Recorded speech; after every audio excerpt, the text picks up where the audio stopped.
Hello. This is hoping this finds you well. It's a cute little letter passing or letter sending game. Says it. We're gonna get into it. This is beautiful paper. The 5th of Anti-Spring? 1904. Oh, what? To Dr. Holly Faraday. My most earnest and warm-hearted congratulations on the doctorate. Your anxieties were utterly uncalled for, my friend, and your medical degree was an inevitability. I realize that in the face of that which we most desire, it can seem the height of folly to assume, but the acceptance of your thesis was not luck, but writ in stone. It's merely the logical progression of your efforts and unsurpassed cleverness. Wow, we are laying it on thick. What a bold thing you've done, submitting that early draft of your thesis to me out of the blue with what I cannot characterize other than to call it a demand.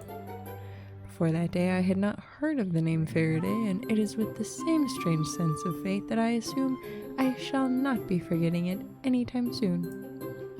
Huh.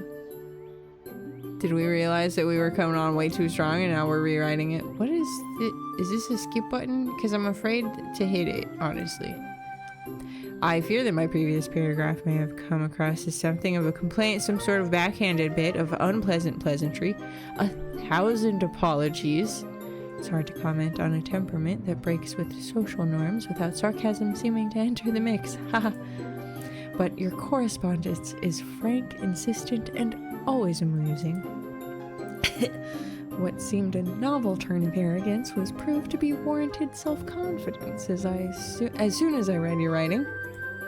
This is all to say that I regard you with the highest esteem, and want to assure you that the name of Faraday rising in the academic world is a singular turn of good fortune for the academic establishment at large.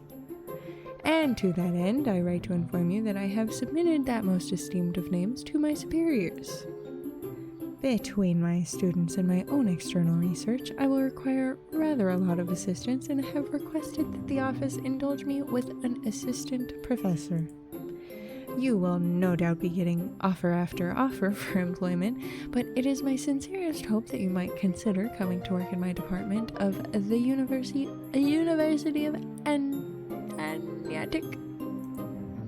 Its reputation is no doubt known to you, and even if the department is not to your liking, after some 3 or 4 years here, you would be able to take your pick of recommendations as you continued in your career.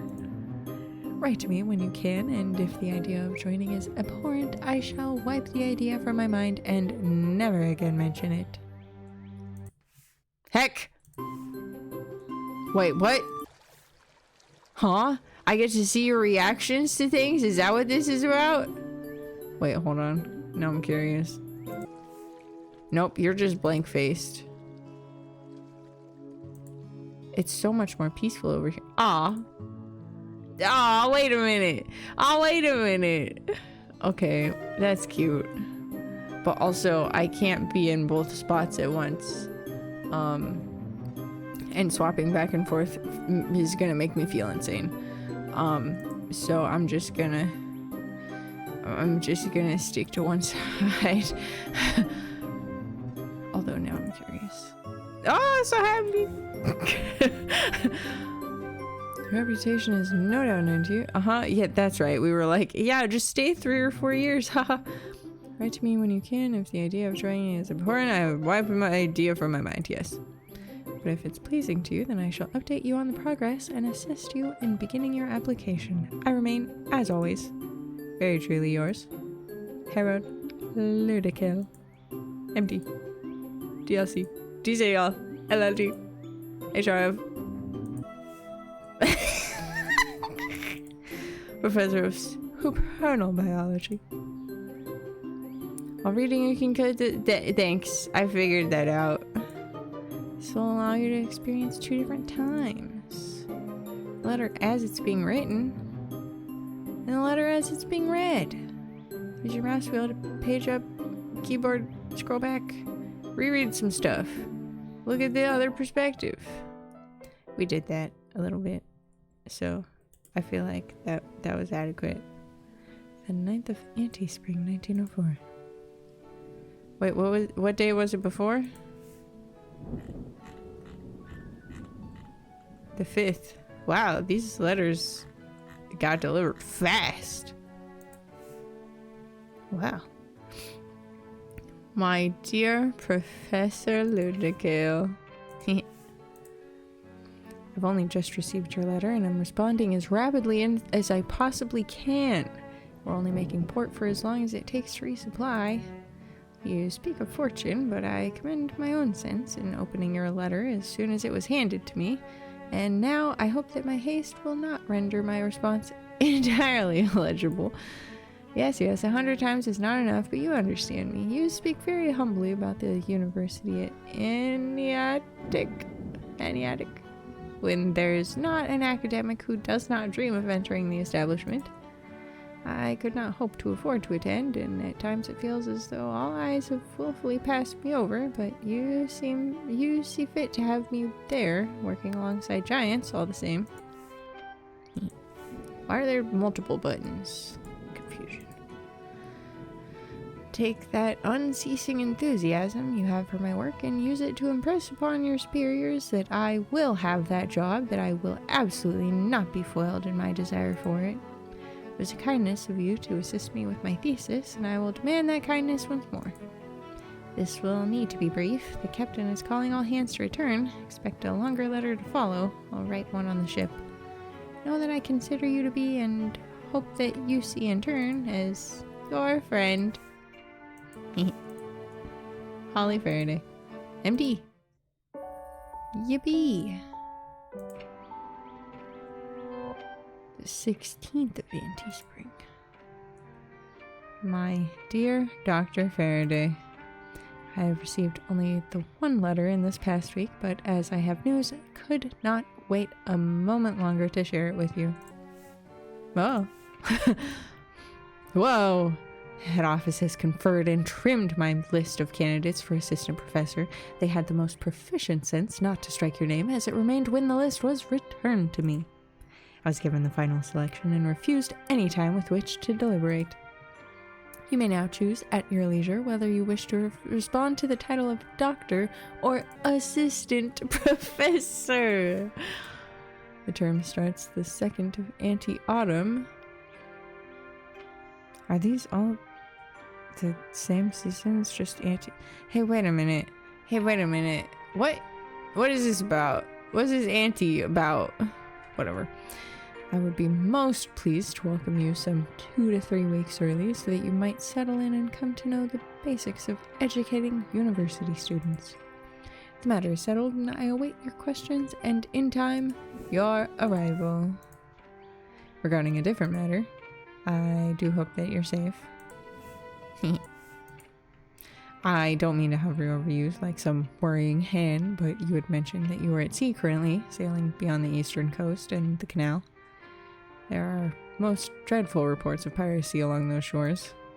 I find myself revisiting my childhood eagerness for tales of seafaring adventures, shame burning my face to think on how carelessly I enjoyed to hear tales of storms and bloodshed.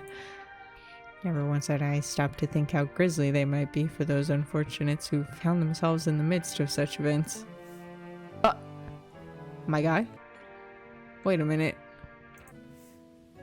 Oh, you're chill. Oh, you're not chill. I guess that's why it had bugged out a little bit. I'm sorry, why are you so nervous? Are you on a pirate ship? Why are you so nervous? Peculiar. Be thinking on you and praying to one of our local gods for your safe return. Do hope it will not vex you too much, and admit that it's likely more for my peace of mind than it is out of a genuine superstition that it might rescue you from the grip of ruffians. Forgive an aging man his little rituals, and trust that I do remain your friend, Dr. Harold Ludicale. Oh, we forgo all of the... Forgo is the present tense. I feel like forwent would have to be the past tense, right? Because forgoed is stupid sounding. 20th of anti-spring. Jesus Christ, you reply real fucking fast. My dear Professor Ludico, what excellent news, even better than that which I inform you now.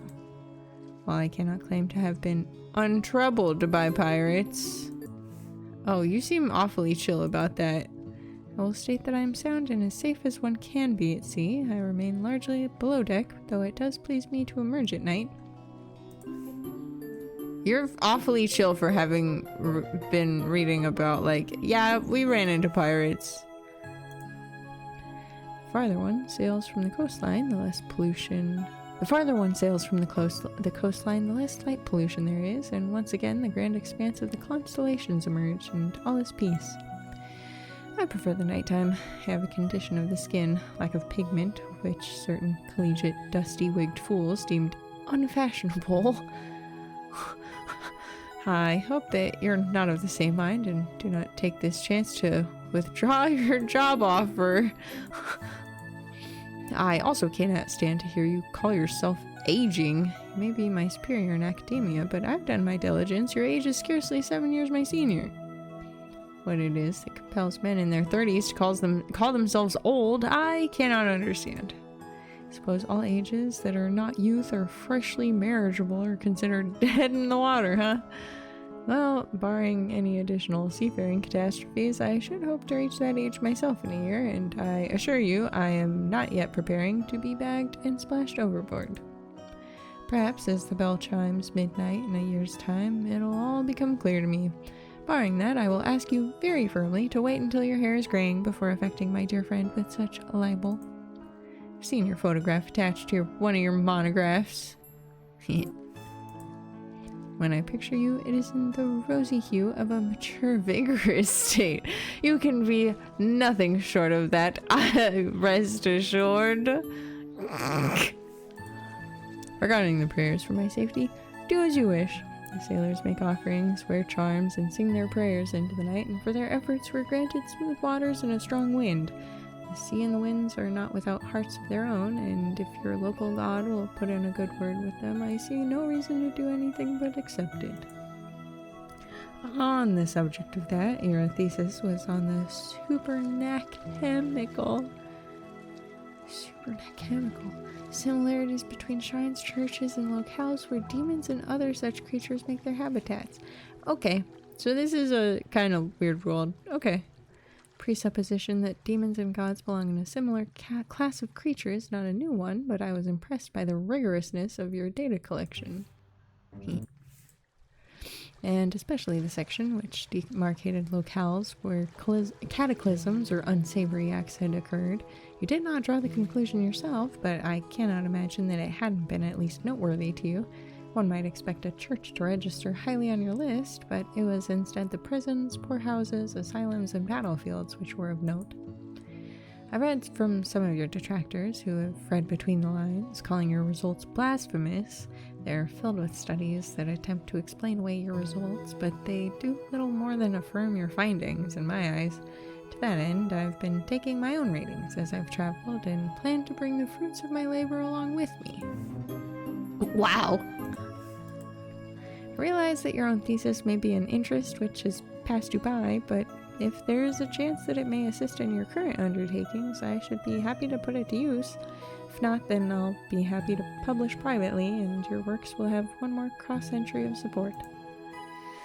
Fret not if there's a gap between my letters. It's the ocean which deprives me of opportunity, and not a disinterest on my part, who remains to be your good friend, Holly Faraday, Assistant Professor of Supernal Biology, Aniatic University. Someday I'll get more fucking fluid at reading that word. First of mid-spring. Oh, mid-spring. Interesting. I understand now. I understand. Dear Professor Holly Faraday, you flatter me immensely, believing that I had not already begun to gray in my mid-20s. It's a common affliction of the high-stress lifestyle of academia, but one easily rendered moot with the regular application of dye. I understand what it's like to not measure up to an expected image of a man, and frequently when a man is condensed down to words, the mind's eye of another is much kinder to him. Your flattering image of me is, I believe, one such kindness. My own visage has a long way to go before it appears either rosy or vigorously manly. Had we met on the street, I would like to think that I would have still been taken aback by your brilliant mind. But being the fallible humans we are, it's very likely that some bias would have prevented the growth of our blossoming friendship or our joint studies. And to that end, I would welcome any readings you might bring with you. You've seized upon the foundation of my latest work, and though I dare not write about it in these early stages, my current results appear most promising indeed. So promising that I killed my music. While you've been taking these notes and measuring chemical levels, have you run into any supernatural creatures? Have you? Is this a yes? Is this a confirmation face? Were I a betting man, I would wager good odds that your results show that chemical levels rise around reports of demonic activity, and that those reports also tend to come from seedier or more wretched locales. In Aniatic? Sure. We're naturally aware of their existence, but they are, as a rule, covered up or destroyed as promptly as possible. Whatever gods may exist have the good sense to keep themselves hidden, for if their visages are half as gruesome as those of the demons we can find, I assume that all worship would promptly cease. Of course, these little thoughts of mine are more of the same blasphemies with which the churches have taken such deep issue. I ask that you keep these bits of conjecture between the two of us.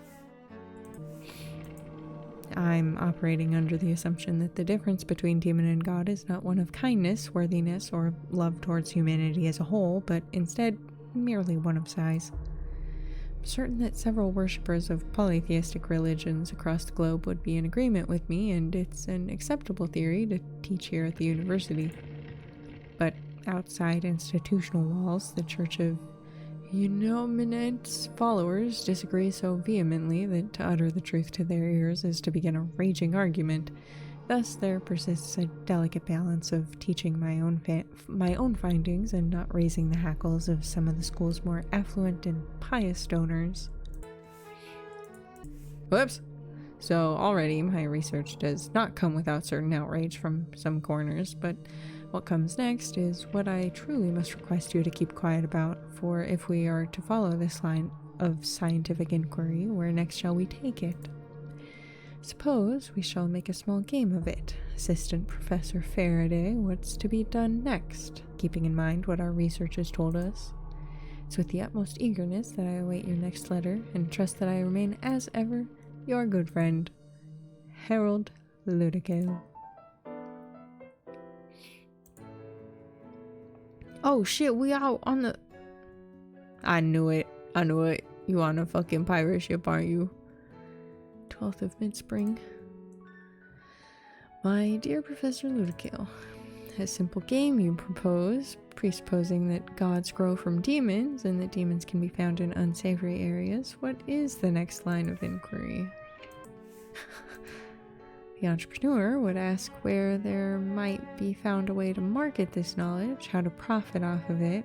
The charitable types would ask how we might use our findings to prevent further harm to the less fortunate, those whose homes are attacked and terrorized by demons. But we are seekers of truth, are we not? There's not enough data to accomplish anything yet. We do not know why demons seem drawn to areas where one might expect suffering to occur. Though I would hazard a guess that the entire train of thought is backwards. That demons might not be drawn to them, but that these places might be their genesis.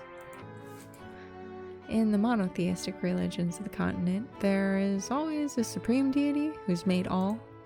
But if man doesn't come from God and gods come from man, your average monotheistic worshipper could no doubt cease contributing to the collection plate. Especially if, as you seem to be implying, it's the less noble sentiments with which birth such beings. If gods are born due to agony, then it paints a very grim picture of our existence, does it not? Very cynical of you. But matters very little whether you're a cynic or an optimist. Matters only whether you're right. And this is a line of inquiry that, even if your hypotheses are proved wrong, will bear some fascinating data. You haven't convinced me, but I look forward to the research nonetheless. Your good friend, Holly Faraday. P.S. It comes to mind right now that my answer might in fact be wrong, that my line of logic could be far from your requested answer, and that I will have penned something so inherently blasphemous that even you will balk. But I think not. You and I are too alike in mind for me to have arrived at the wrong conclusion. You write like a gentleman, but there's something wild in your way of thinking. And as for myself, I'm much, much too clever to have erred. Oh, we're outside! 27th of mid-spring. My most dear and clever Professor Faraday. Is it arrogant to know that one is correct? Surely not. It's a measure instead of confidence, and a sign that they see clearly. Oh, you're back inside, though. Forgive my trepidation. This little test was necessary, for I've heard my ideas called unthinkable, and wished to ensure that your mind was quite capable of thinking as mine does. Can you imagine my delight upon reading, as you both passed my test and delighted upon my motivation? It's a wondrous thing to hold a secret in one's heart, and without uttering it, to hear it reflected back through the words of another. I scarcely know where to begin in sharing what proof I have with you. It's written down in dozens upon dozens of notebooks, and references countless texts. Such a study must indeed be done in a study, and thus must wait until your arrival, so much more's the pity. I've had an additional desk and some shelves brought into my office at the university, so that you'll have a workspace of your own. When you arrive, if you should require additional space, I could clear out more of my own possessions. I do the bulk of my research at my home, however, which has on its grounds an operating theater and an adjoining study. From time to time, I've hosted public demonstrations, including the occasional dissections of cadavers for the benefit of students in the greater biology department, but it's primarily a private space, and with such an abundant area in which to work, it would be selfish indeed not to offer you all you might need of my university office to you. Why is the music getting spooky over here? Oh, maybe it's not. It was just that one little bit. Hearing of your travels and being reminded of my thesis, you recently inspired me to take up additional field work. It's one thing looking into the reports of demonic activity, setting up the vials and strips of film, waiting for superchemical residue to enter into the files and then trickle up the film, making itself clear enough to take measurements. But it is another step forward entirely to try to outpace the subjects themselves. One might as well ask people if their homes were infested with rats. Finding a delicate way to imply that you believe someone's property to be possessed of a demon is tricky, and this same rhetorical stratagem will not work on two different people. The utmost discretion must be promised and upheld. My position at Aniatic offers me some advantage and confers upon me an authority that the layman would lack. But even then, I have little to offer unless I lie and claim that I have means of removing the demon that plagues the people with whom I speak. The large destructive species. Why do we refer to these categories of demon as species? I have increasing doubts that they reproduce as living creatures do, are simple enough to identify. Their cruelties are fierce and often cause property damage or even loss of life, and when the police is called, the papers are always filled with stories of triumphant battles. Such demons are rarely a match for a trained man with a pistol, but I'm beginning to collect more and more tales of subtle demons who act in the most erratic of manners. Small toys constantly found under the feet of parents, whispering things about their children, disappearing when I come to call, and then reappearing in their children's cradles later on. Weird. Small wriggling mounds that attach to the backs of people's mouths. Ew! Blowing frigid air down their throats, preventing them from voicing concerns. demons who lurk about vanity mirrors, leaving identical reflected messages in a dripping ooze miles and miles apart from one another. These subtle species, loathsome term, are infrequently reported to the authorities, and thus there's a woeful lack of research on them. I cannot speculate as to how many might be out there, but it's certainly more than the 5 commonly accepted species, and often I cannot validate these claims with my own eyes. It's only the suprachemical readings that prove validity. I've been in one home, at least, where the readings were nearly double what I'd seen atop a church altar. Doubt that any gods were present in that church, but as for the home, I'll be returning in a week. Those readings are much too fascinating to pass by. I look forward as ever to your return correspondence and remain, as ever, your friend, Harold Ludicale. Oh, we got rid of the pirate flag. What happened to this mask? This doesn't look usable. 5th of Post-Spring. My good Harold Ludicale. Ha! I knew that I was right. There wasn't a doubt in my mind. By the winds, when you step into a matter, you really leap with both feet. Do you ever read fiction by any chance? There's many a morality play that would discourage you from such rash exploration of a home undergoing a severe demonic possession. If I were to arrive in Aniatic only to learn of your sudden and grisly demise, then I would be quite upset. Are you capable of self-defense? I'm no scoundrel, but I have in my time blackened the eye of 1 or 2 obnoxious pirates and could put my fist to work once more. Why are you okay, my guy? You look like you need a nap. But only if it was a very little demon, I must say. It's not cowardice that compels me to speak so, simply the same clear-headedness you yourself mentioned. Still, chief among all the mysteries before me, the one I wish most to unravel is that of your preferences. In regard to drink, obviously. I imagine you to be a man of refined palate, whereas I cannot tell a sherry from a... I don't even know enough types of wine to list more than one, even for the sake of displaying my ignorance. However, do not suppose that makes me uncultured. It's true that at sea, spirits are both a vital pastime and source of nutrition. On our vessel, the captain not only transports rum, but her wife is familiar with the processes necessary to produce it.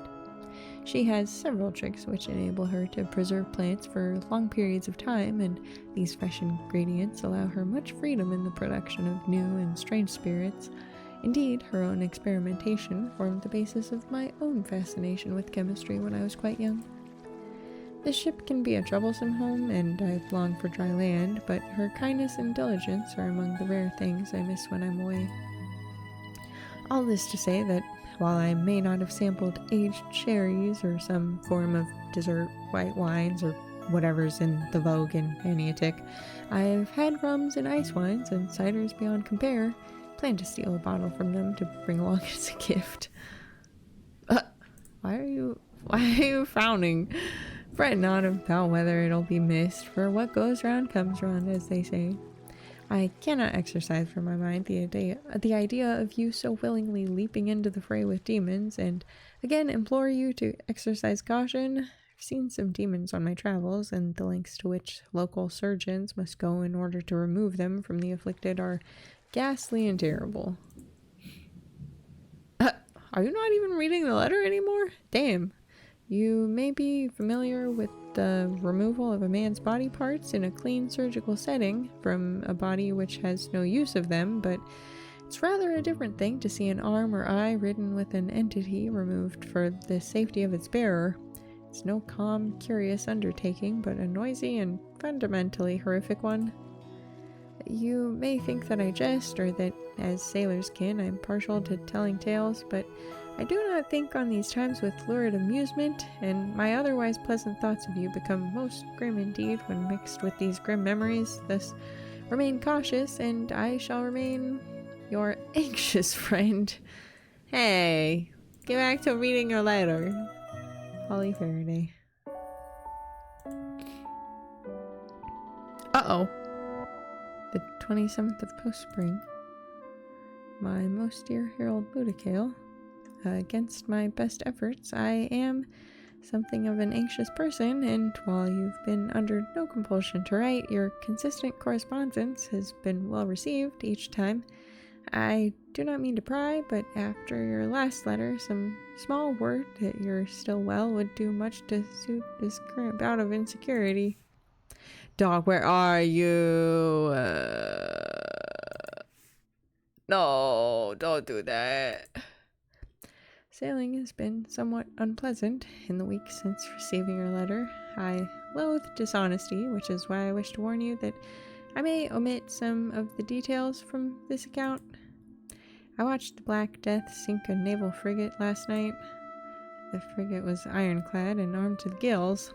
One of its cannons scored an excellent shot into the mast of the Death, and against any but that dread vessel, that shot would have heralded its end. But what the frigate had in defense, it lacked in speed, and what it had in offense, it lacked in range. I've been at sea frequently since my infancy, and likely seen more than my share of battles, but I should not have looked, but the clumping, floating islands of rats bobbing over to and overtaking the frigate were far too much for me. Floating islands of rats. I'm sorry, what? There was also some damage done to our vessel, and though we escaped our attacker, we lost a gunner. She was a friend, and as loud as the men on deck may be, the ship feels too quiet for her absence.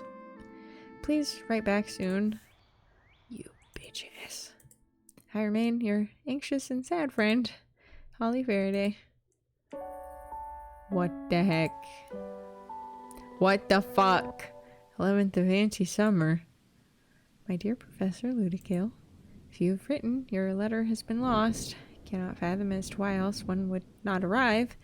Cannot have said anything to offend you, and regardless of how you could have responded, nothing could offend me so much as this oppressive silence. You will explain the matter at once. You fuck. Why your book just over here? Yours? Oh, that's it. Holly Faraday, who hopes to continue to refer to himself as Assistant Professor of Super A Biological Studies in Yatik University. I forgot how I was saying this again. 20th of anti-summer. Professor Ludicale. The papers have now reported on the untimely death of an Aniatic professor, and thus I can draw no conclusion but that I am being ignored. You fucking fiend. Hey, the letter fucking disappeared, so what the shit? What gives? What have I done? Where once you penned such words of encouragement and esteem, I am met with silence? I'm baffled, Ludicale. Right! At once! Holly Faraday. You fucking head ass, where were you? The 20th of anti-summer. Wait a minute, you spelled it differently. Is that just a typo? 20th. This is the same day. My most noble and patient Faraday, I cannot apologize enough for the gap in correspondence. Upon reading your letter dated mid-spring, my mind was seized with the most diverting line of inquiry, and I found myself lost within it, helpless to resist pursuing. I've made less headway than I hoped, and am forced to admit that while the idea is a grand one, it will take some doing before I can conceive of a way to bring it to pass. The human body is too complex, and our tools are too firmly rooted in the physical and not in the supernatural.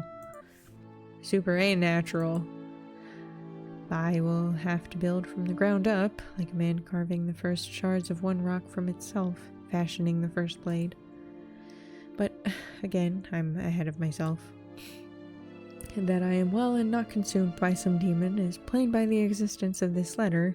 You also inquired as to whether or not I read fiction, By way of my sincere apology, I offer you the enclosed volume.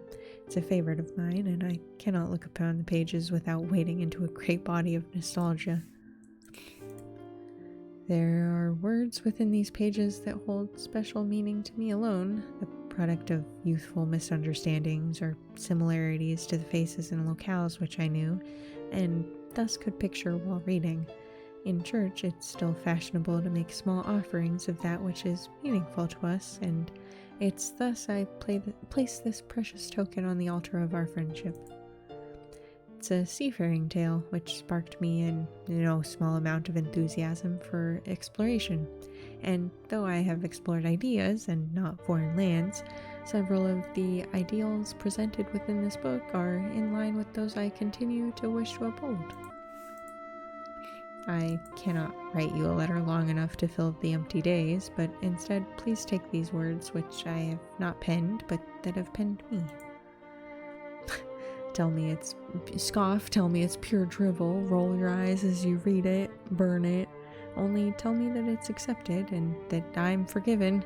I had thought my letters to you a little distraction and scarcely imagined them to be of the importance with which you imbued them. I shall not make that mistake a second time. Though you must understand, there are times when my research can cause me to withdraw for weeks on end, and it's primarily for this reason why I require assistance regarding my classes. Self-control may rank among the virtues, but when there are secrets such as I'm glimpsing left to be plundered, I cannot speak towards any desire to withhold myself from their pursuit. Occasionally I will be like this, but you must understand that it's not out of any lack of esteem for you. In truth, you and all others stand to benefit a great deal from what I may learn. So it's your forgiveness and your understanding which I beg. You have not wasted your hopes and your time in correspondence with me, and all will be prepared for you before the term begins. If we're to be merely colleagues, I shall understand why. But for my part, I do indeed remain your friend, Harold Ludicale. Damn. 27th of Anti-Summer. Interesting that it keeps getting spelled this way now. You great and incomprehensible ass. Of course I'll forgive you. The slight is very little in comparison with the fears that you had indeed perished, but as my adoptive mother says, it's better to be enraged than afraid. And I make you have taken it a trifle too far.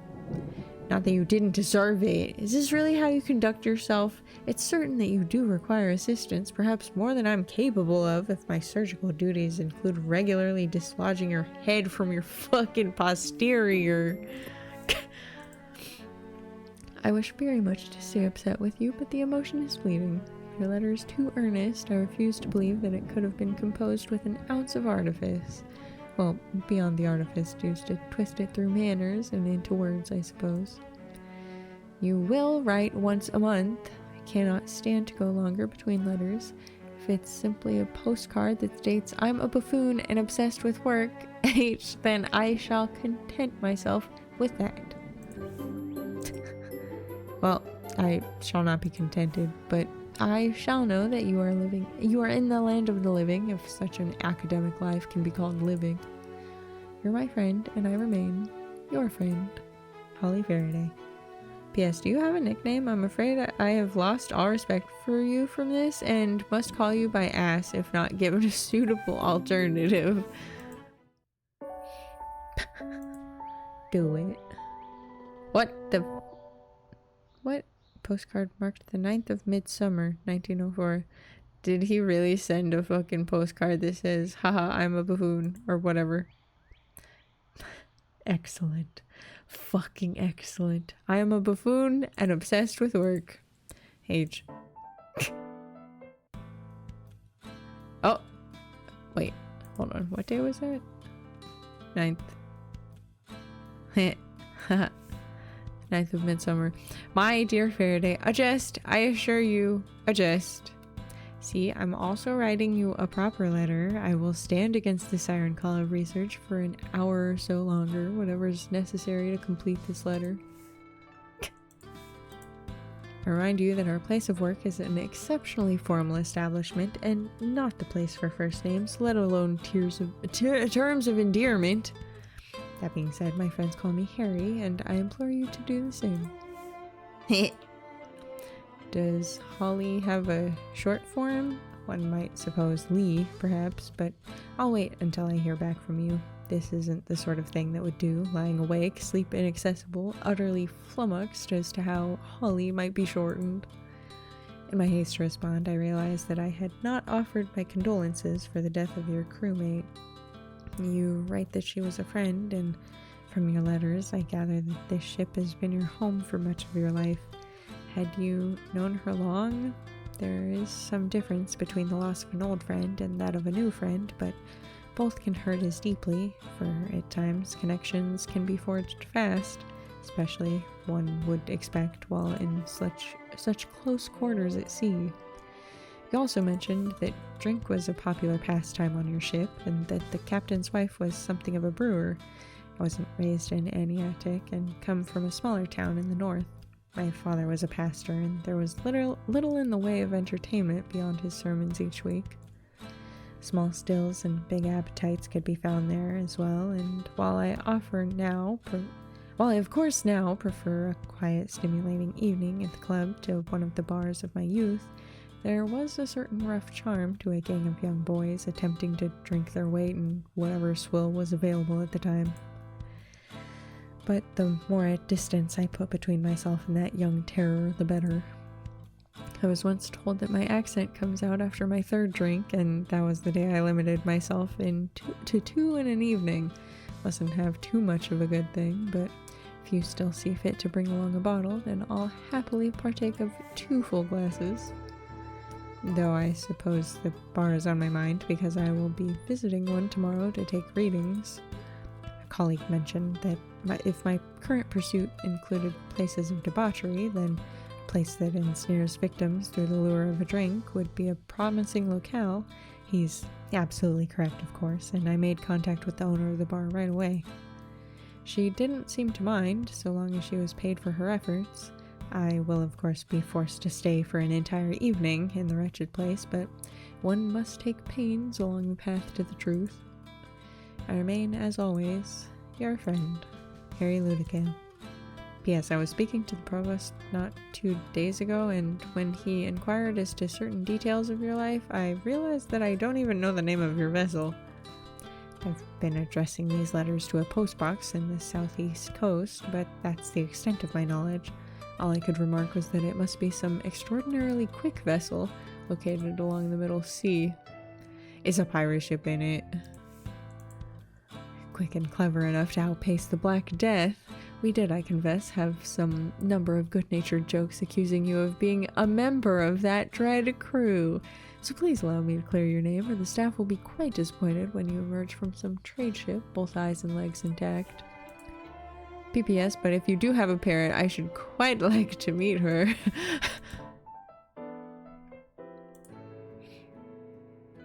20th of Midsummer. My surprisingly jovial Harry. Harry it is, then. I'm sorry to disappoint you, but I do not have any nicknames worthy of repeating. They call me several things on this ship, many of them meant to be affectionate, I'm sure. But I would much prefer you not treat me with the same casual, sisterly teasing, if it's all the same to you. It is a wonder, is it not, the modern postal service? My adoptive mother has mentioned several times how fortunate I am to be able to correspond with you so rapidly, while at sea no less, literally. Spare me the marveling over what is, and instead, I would always prefer to look toward what shall be. Regarding your postscript, I do not own a parrot, but your sea-loving mind should be pleased to learn that one of our crew does indeed have one. It's not uncommon for our vessel to transport animal passengers as well as human. It's an investment, you see. Animals from more tropical climates sell well to aristos in the rich, and there are some creatures which seem to enjoy the travel. I've even heard stories of folks who train their birds to pick the locks on their cages and fly home to the ship after a day or so. In this way, the same bird may be sold several times, and companionship between man and animal is not broken. Parrots are fiercely loyal creatures, 10 times as devoted as a dog. The sight of a parrot with its master is a thing of singular sweetness, balanced only by the wretchedness with which the awful thing treats all others. Loyalty is a strange thing, is it not? It's so beautiful when one is being loyal to you, and so chilling when you're left on the outside of it. For a person to value the company of another so highly, logic no longer enters into the matter. Our ship is filled with that sort of loyalty. 2 gentlemen, a Mr. Suetis. That's 2 U's. I can see it. And mixed shade come and go every few years, working for their passage from one continent to another, always together. Suetis has the distinctive ears of a member of the fair folk, and can ever be seen throwing back his head, laughing at some terribly unamusing joke. He'd be a poor worker if he were able to sit still, but as his hands cannot help but be at something, the captain keeps him busy, seemingly at all hours, while Shade, to my best guess, while identifying as neither male nor female, instead has taken on the properties of a liquid, lays about the ship as casual as you please. It's not until Suetis has a request of them that they spring into action, and the 2 work together. Both of their faces are twin-like in their eagerness and zest for life. The crew mutters that Shade might be some servant or marionette of Suetis, that they do not come to life without the will of Suetis, but while I may have difficulty distinguishing expressions, my own poor eyesight is part of it, but it doesn't matter how close I get, the nuances of a false or true smile are lost to me. Another reason I despise bold-faced untruths. Shade and Suetis' voices have a depth of little tells and the quiet little rhythms of inner tenderness. If those 2 do not love one another, then I have never seen love. And while I have not per se known a real and true love myself, my adoptive parents are a disgustingly blatant example of it. One always so damnably proud of the other, even when what she's done is objectively quite ordinary. Suppose it must be nice to find such joy in the mediocre, but it's loathsome and obnoxious to be on the outside of it. Have you ever... As I said before... Wait.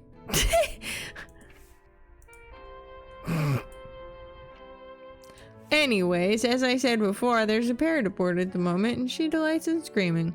And did you know that she delights as well in the screaming of others?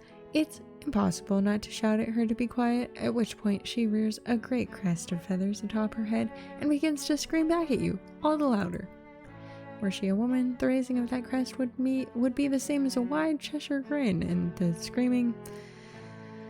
Well, I suppose that might be the same as a cry of joy. One can't scream at a parrot. One may only punish them with silence. But it's difficult. We have no cats to make short work of the creature, for the captain will not have them on her ship. Rude.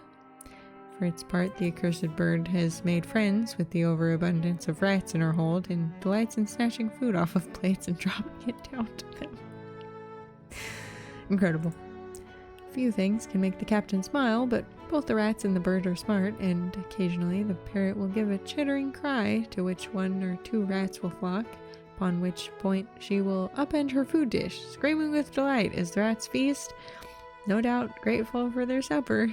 Captain always praises the bird for this little trick, and while the bird will not consent to being petted by any but its owner, it does seem to enjoy the acknowledgement. Suppose some little acknowledgement, even if it's not ardor, is still enough to make it happy from time to time.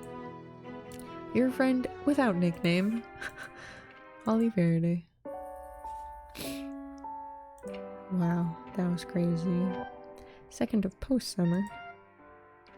My dear friend without nickname. 1 month until the start of the term. I await either your arrival or your letter within the next 2 weeks. When you make port, send one off by evening mail. Mail is collected thrice daily in Aniatic, so it shall reach me very quickly, and we shall be able to arrange to meet at our leisure. Modern postal service indeed. Have you been able to find lodgings yet? The department chair mentioned that you'd written to him, asking if there were any apartments within the city who looked favorably upon faculty and might be willing to cut a deal on lodgings. My dear Holly, if you are in need of financial assistance, please do not overlook myself as a source of aid. I own my own house in Antioch, and it has 2 guest rooms. You may stay for as long as you require, for once you have your paycheck in hand, I'm certain that finding permanent rooming will be no difficulty at all for you. Your little tale of the parrot on your ship was utterly charming, and with a light edit or two, you might want to keep it at the ready for staff events. I'm certain that it would delight others, for I found myself days afterward chuckling at it to myself over evening coffee. What an intelligent beast. Though my heart does reach out to it, if it so dearly loves its current master, will it not be desperately saddened when sold? It was nearly enough to make me wish that it were one of those criminal birds of which you spoke.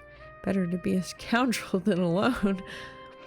I assume that there's nothing to be done, and hope that its new home will dote upon it just the same. It's a pirate bird, isn't it? And there are truly people of an ungendered persuasion aboard your ship. You must tell me all about them. I'm fortunate to live in a city as progressive a city as Antioch, but the public here has not quite figured out its feelings. There is a general sort of consensus that, much like with one's supper, it's impolite not to partake of the whole of whatever is placed in front of you.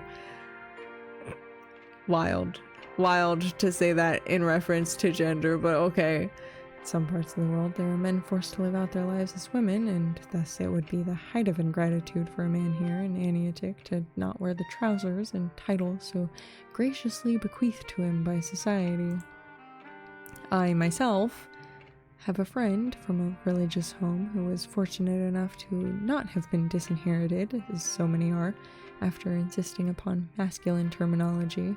He confided in me that on occasion he quite missed being treated as a lady, but had heard of others who had all respect revoked for such greed. This is not to say that there are no people here who live openly adhering to neither of the usual classifications, but it's a careful androgynous line that they tread. Rather than the beauty of experimentation, it seems that society has decided that they should live without the benefits of either, that if one wishes to have none of the downsides of gender, they must also renounce any benefit. There is a certain fairness, I suppose, and I find myself tongue-tied when I attempt to argue against that perspective. But it does vex me so. It does, however, vex me in private, and these thoughts are deeply unfashionable. Considered omitting this bit of the letter and rewriting, as is my custom when I'm too indulgent in writing, but I'll put my faith in your discretion once more. It's difficult to remain in low spirits. Your arrival shall occur within the month. I've made a list of restaurants and gardens which might be of interest to you. Had I been at sea for months, I would want a chance to stretch my legs. There are several which are lovely in the evenings. Parasols are only appropriate for women, otherwise there are many gardens that, even this late in the season, are flush with bright flowers. Oh my goodness, bro, calm down! Antioch is a cold city, there's no doubt of that, and I hope you've prepared with a winter wardrobe. I know many who have emigrated from the southern coast who mistakenly assumed that a lighter sweater would be enough to protect them in a snowstorm, but then the innocent joy with which they've met their first snowfall, that would be a marvelous way to see your face, light with a novel, wonderful experience. Please forgive my meandering. You may react as you please to whatever you please. I'm far too overeager to share the city with you. I must cut this letter short, lest my eagerness embarrass me further. Yours, Harry Ludicale. P.S. Would you be offended if I took you to a distiller of rum? She's quite proud of her work. Do you have a taste for it, or is your palate staunchly loyal to what your mother has made? Would you prefer to try new beverage? Jesus Christ, it's still going! Wait, where even was I? Would you prefer to try new beverages? And what of shows? Music halls are not really in vogue for those of our position, but there are some that are a touch more respectable. The opera is much more refined, but casual attendance has been going out of style. Would you find yourself bored by 4 acts of some comic persuasion? Cannot stand the tragedies, but this season has 2 shows with the most unintelligible shenanigans, one of which being an absolute favorite of mine. And the Sopranos, who has joined this past year, her voice strong but light and clear as a bell. Let me know and I shall procure 2 tickets instead of 1.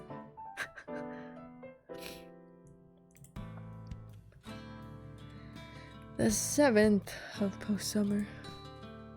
My exuberant friend.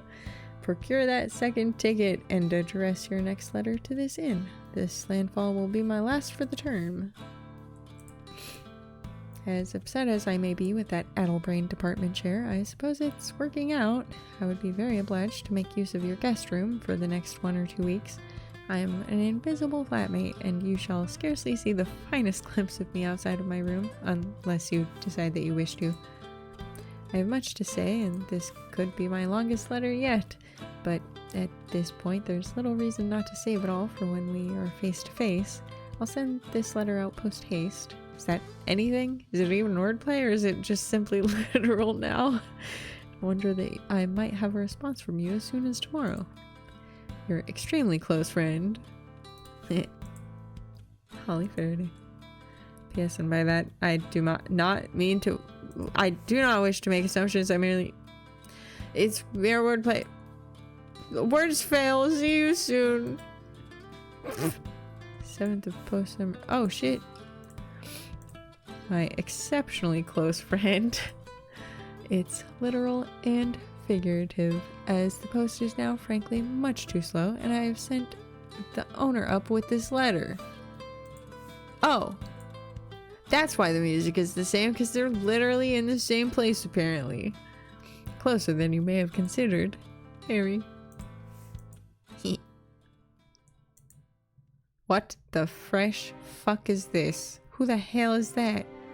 21st of post on... Wait, when was that last on postscript? 7th.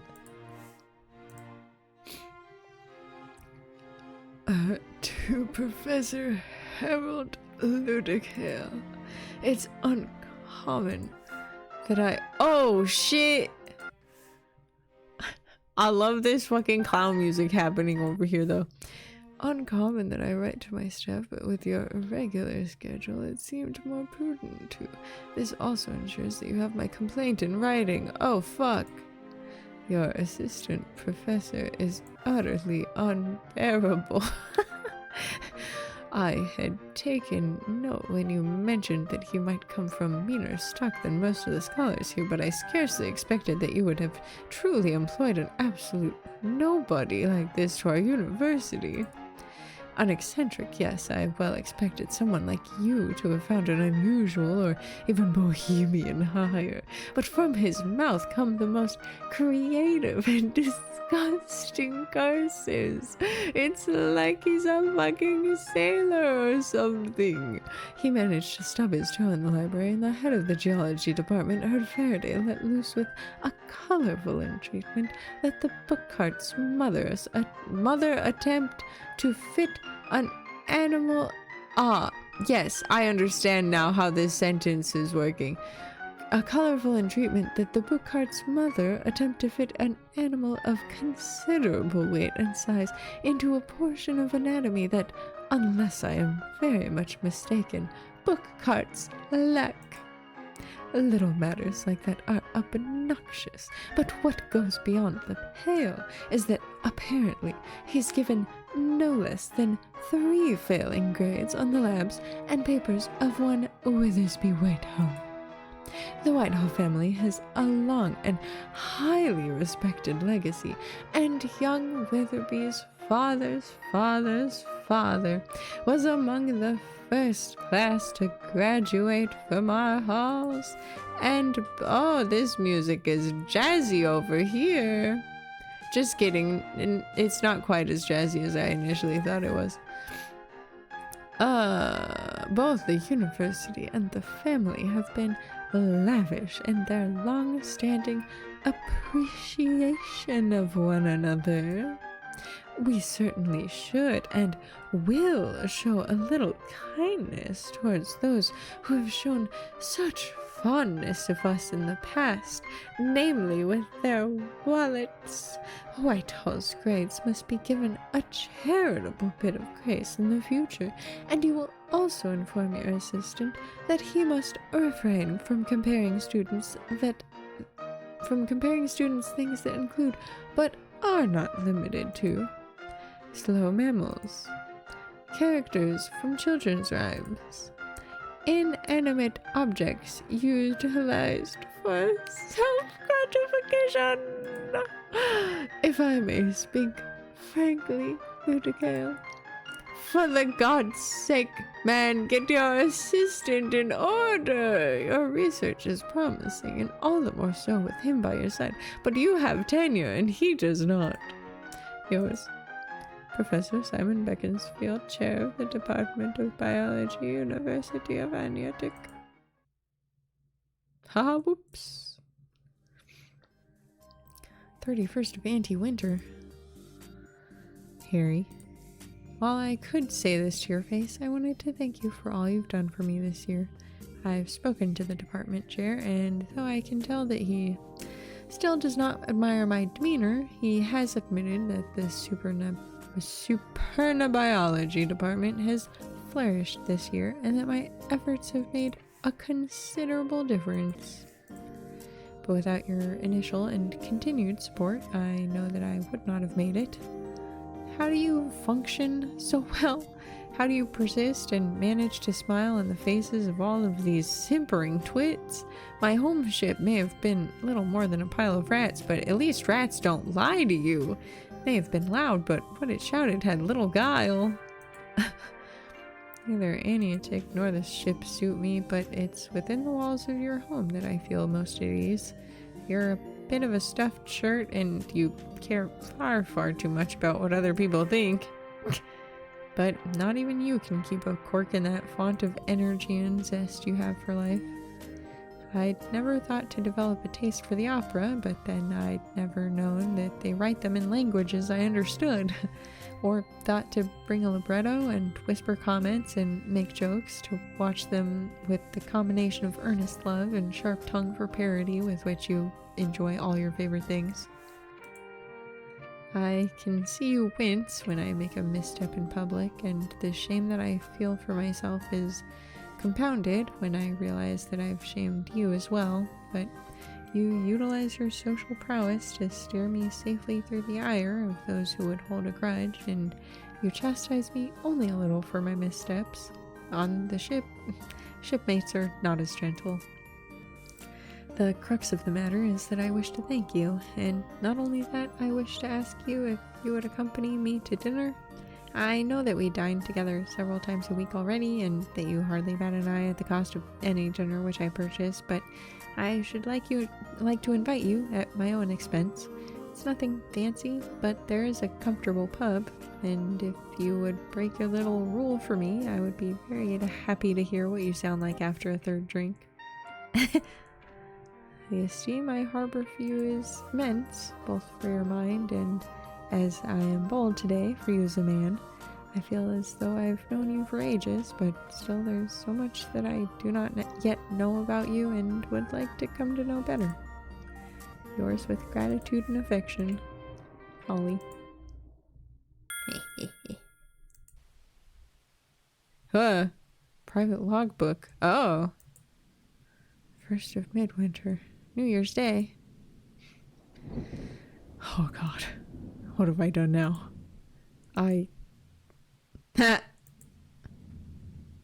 I'm sorry, are you regerts? Are you regertsing? Shit. This is so close. They were simply roommates, y'all. A prequel. Wow. I didn't realize it was actually connected to that game. I knew that the... I love that this is the main menu though. I knew that the creators had made that other game, but I did not realize that they were connected. Well, that was hoping this finds you well. Good shit. Excellent. We love letter writing. Honestly, that needs to come back. Like, just top tier. Having a pen pal, cool as shit. Anyways, maybe my age is showing. Have a good one, y'all. Take care. Bye.